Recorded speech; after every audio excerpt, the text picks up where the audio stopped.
അങ്ങ് ദൂരെയായി കാണുന്ന ആ മലനിരകളാണ് ഹോളിവുഡ് ലാൻഡ്. ഒരു റിയൽ എസ്റ്റേറ്റ് പരസ്യത്തിന് വേണ്ടിയിട്ടാണ് ഹോളിവുഡ് എന്ന വാക്ക് ആദ്യമായി അവിടെ പ്രദർശിപ്പിക്കുന്നത്. വഴിയരികിൽ വാഹനങ്ങൾ പാർക്ക് ചെയ്തിട്ടുണ്ട്. യാത്രക്കാരായിട്ടുള്ള ടൂറിസ്റ്റുകളായിട്ടുള്ള ആളുകളായിരിക്കണം ഇവിടെ അധികവും വരുന്നത്.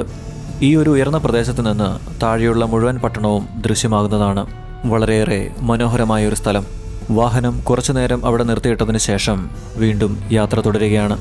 എൻ്റെ കൂടെയുള്ള യാത്രക്കാരിൽ എല്ലാവരും തന്നെ വളരെയധികം ഊർജ്ജസ്വലരായി കാണപ്പെട്ടു. ചർച്ചകളിലും തമാശകളിലുമെല്ലാം അവർ ഈ വാഹനത്തിലുള്ള എല്ലാവരെയും തന്നെ ഉൾക്കൊള്ളിക്കുന്നുണ്ട്.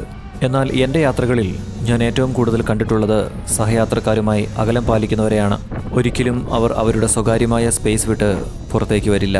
എന്നാൽ ഈ വാഹനത്തിൽ എൻ്റെ കൂടെ യാത്ര ചെയ്യുന്ന എൻ്റെ സഹയാത്രക്കാർ അവരിൽ നിന്ന് വ്യത്യസ്തരാണ്. ലോകപ്രശസ്തനായ നടനും പാട്ടുകാരനുമൊക്കെയായ എൽവിസ് ആരോൺ പ്രെസ്ലിയുടെ വീടിന് മുൻപിലാണ് നമ്മളിപ്പോൾ എത്തിയിരിക്കുന്നത്. 1935 ജനിച്ച് 1977 അദ്ദേഹം അന്തരിക്കുന്നത്.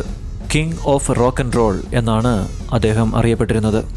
കിങ് ഓഫ് പോപ്പ് എന്നറിയപ്പെടുന്ന ലോകപ്രശസ്തനായ MJയുടെ വീടിന് മുൻപിലേക്കാണ് നമ്മളിപ്പോൾ എത്തുന്നത്.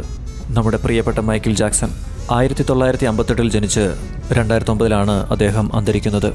ലോസ് ആഞ്ചലസിൽ ഇവിടെ വെച്ച് തന്നെയാണ് അദ്ദേഹം അന്തരിക്കുന്നത്. ലോകത്തിലുള്ള എല്ലാ മനുഷ്യർക്കും അറിയാവുന്ന വളരെയധികം ഹൈ പ്രൊഫൈലായിട്ടുള്ള സെലിബ്രിറ്റികളിൽ ഒരാളാണ് മൈക്കിൾ ജാക്സൺ. അദ്ദേഹത്തിൻ്റെ ഒരു പാട്ടാണ് ഇപ്പോൾ